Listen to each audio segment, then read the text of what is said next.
week, but I was trying to fast track that as much as possible.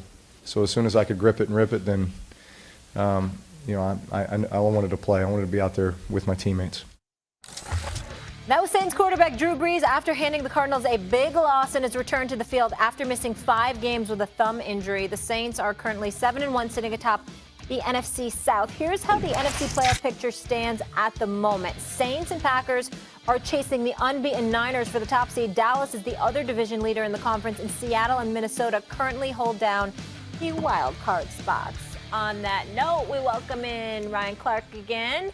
But Max, I am starting with you. Are you picking the Saints or the field in the NFC? Well, the Saints, to me, are the odds-on favorites barely, but I'm definitely taking the field over any one team. You know, occasionally in the AFC, the Patriots, who have a very weak schedule, play in the AFC East without any opposing quarterbacks, eventually have a bye in the first round, a home game, you know, if one playoff win at Foxborough, they're in the AFC Championship game.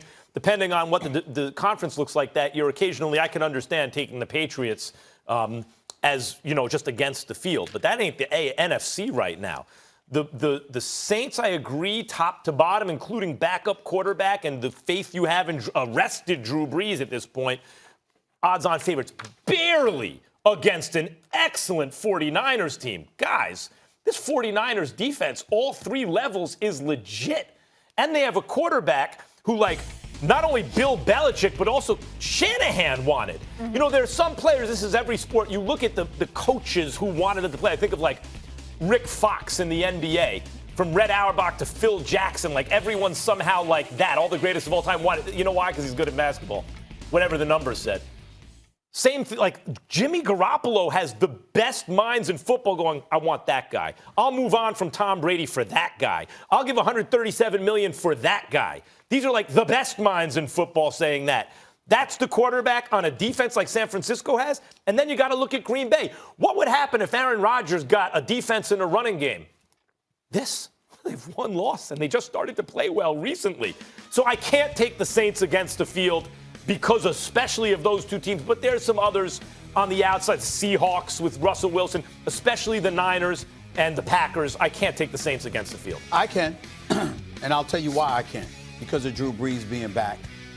Michael Thomas, Ted Ginn, Jared Cook, Josh Hill. So you've got guys you can pass the football to. You got an offensive line that protects him. You have the brilliance of Drew Brees, knowing defense, being a master in terms of reading defenses, going through his progressions, seeing what coverage he's got to go up against. You've got a running game in Alvin Kamara once he gets back, along with Latavius Murray, who's filled in admirably.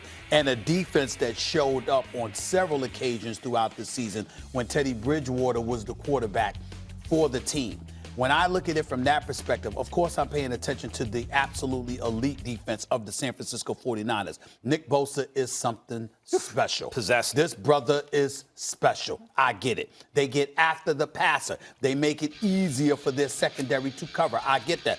Although I consider them to be somewhat susceptible to the run. Green Bay, without question, is susceptible to the run. And Dallas and Philadelphia have both revealed themselves to be problematic in certain respects. Minnesota is a team that you pay attention to, but Kirk Cousins is their quarterback. So when I look at it, I'm not saying that the New Orleans Saints can't get knocked off, but if you're asking me who has the better chance, the Saints or the field, I would tell you the Saints. Go ahead, Man, Ryan. you got to listen. I've been on the Saints since they beat Dallas because I watched this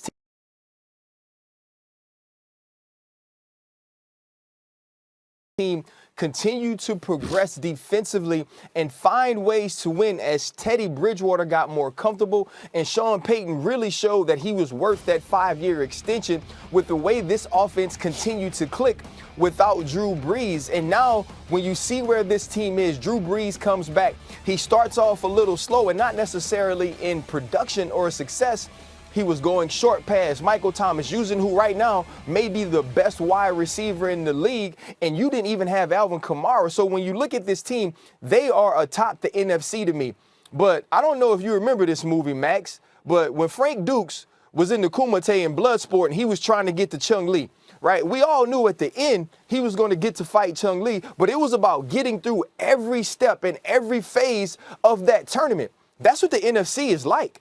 You don't want to play the Seattle Seahawks and Russell Wilson. You don't want to get the Minnesota Vikings if Kirk Cousins is clicking the way he has 3 of the last 4 weeks, with Dalvin Cook maybe being the best running back in the NFL right now. Who wants to play the San Francisco 49ers? Probably the most schematically creative run game I've seen in the history of football is what the San Francisco 49ers have. They have a guy who's going to be maybe not only the rookie defensive player of the year, but the defensive player of the year in Nick Bosa, a back end that's playing exceptionally well and getting better every week. And then you move over to the Green Bay Packers, who to me, the defense isn't as good as people were making them. They're not as good as maybe Aaron Rodgers was making them earlier. But now Aaron Rodgers is getting back to being who he was. And so, though you want to say that the Saints are the best team, I don't know if you go any given Sunday in a certain arena, in a certain place, and you say the Saints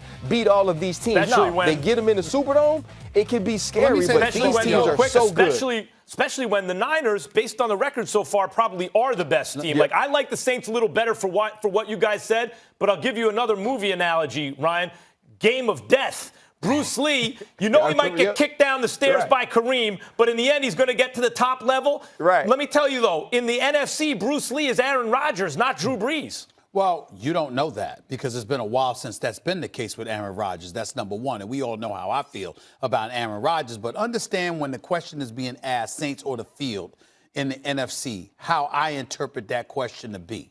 Who's my favorite? Mm-hmm. Of course, there are other teams that could be knocked off. But if I had to bet my money on one team over the rest, who would that team be in the NFC? Favorite. And for me, it's the Saints because, again, I point to Tom Brady. We look at Tom Brady over 40 at age 42 or what have you. We look at his brilliance as a football player and his ability to read through defenses. The fact that you can't surprise him with anything. There's only 2 guys in the NFC that you could say, to a lesser degree, Russell Wilson. But it's really about Aaron Rodgers and Drew Brees when it comes down to that element, that ingredient to success. And I'm saying when I think about how formidable San Francisco's defense is, it's not just their athleticism. It's not just their football ability. It's their intellect. The fact that, I know Sam Darnold was on the record talking about he thought he was seeing ghosts when he went up against New England. Right. But Kyle Allen, if he was Mike, probably was saying the same damn thing yesterday. He didn't know what was coming his way. And I'm saying to you, that's not going to be Drew Brees. That's not going to be Aaron Rodgers. There's one undefeated team in the NFC. When you watch the San Francisco 49ers play, they don't have to trick you. They got dogs up front, whether it's Armstead, if it's Nick Bosa, all of these guys come at you in ways. Well, how do you feel about New Orleans up front? How do you feel about New Orleans' offensive line is what I'm asking you. I think the offensive line is good, but if you watch Drew Brees yesterday, Arizona was bringing pressure. He understands how to get the ball out. He understands how to attack these things, and he has a guy in Michael Thomas who, when you throw him the ball, it's either a catch or incomplete. He doesn't allow pass breakups. He doesn't allow interceptions. But even in that, I think the Saints are the favorite. But when you look at the difficulty in playing some of these teams, if the Saints, who already have one loss, somehow don't manage to get home field advantage, and the game against the San Francisco 49ers is out west, it's in the Bay, I believe that becomes a different game. And so, though I do think they are the best team, and for many reasons that you said, Stephen A., the number one reason being Drew Brees. That's why I was putting this team as the best team in the NFC, even when Teddy Bridgewater was quarterbacking, understanding that Drew Brees would be back. Don't forget. But still, every week, every time I watch these San Francisco 49ers, they show me something different. And don't forget, look, every season, and this season it was the NFC North, we point to some division. That's going to be the best division in football. What's the best division in football by far? It's not NFC close. West. The NFC West is by so much the best division in football. It's embarrassing. The Cardinals are the weak team in the NFC West. They got 3 wins. The lowly Cardinals got 3 wins. Otherwise, you're talking about the Niners, the Seahawks, and the Rams. If the Niners wind up with the best record in the NFC, period, going through playing all those teams twice, especially the Seahawks and the Rams, they've had the stiffest test with the best record. Stephen A. taking the Saints, Max and Ryan taking the field. Ryan is headed for NFL Live. Good to have you with us. Thank you. All right, bro. We're running the 2-minute drill. When we come back, does Watt's injury crush the Texans' chances? That guy's got so many injuries, I feel bad. Bill Belichick, the GOAT of all sports. We get into it. We have much more to come this week on First Take. CP3 facing his former team. Will he get the best of Russell Westbrook when they face off tonight in Houston? Plus, two-time Finals MVP Nets superstar Kevin Durant joins us right here in studio this Thursday. Stay tuned all week right here, First Take.